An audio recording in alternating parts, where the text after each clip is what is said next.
Usa ka lalaki kinsa nagpailang usa ka pari nagmisa sa duha ka munisipalidad sa amihanang Subo ug tungod niini tulo ka laing mga pari ang nabalaka kay daw impostor kini.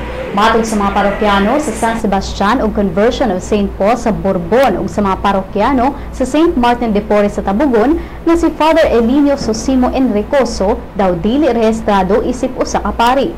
Si Father Nestor Atilio kinsa parish priest sa St. Martin de Porres sa Barangay Ilihan, Tabugon, mingon nga daghan siyang nadawat nga reklamo batok sa mga lihok ni Enricoso.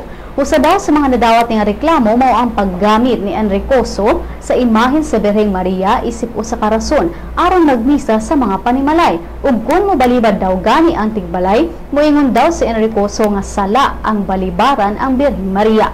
Dugang ni Father Atilio nga sa dihang pagpangutana niya kang Enricoso kung nganong wala kini makigkoordinar sa ilang parokya daw wala kini motubag. Human sa panagtagbo nila ni Enricoso, si Father Atilio uban sa duha ka laing pari nangayo og tabang sa Archdiocese of Cebu.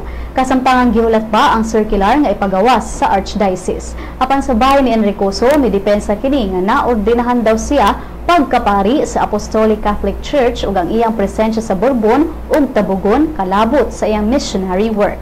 Dugang ni Enricoso nga naila-ilang grupo sa Catholic Church sa Manila apan magpahilayo daw ang mga lokal nga pari sa Sugbo kanila kay mga seloso daw ang mga pari dinhi.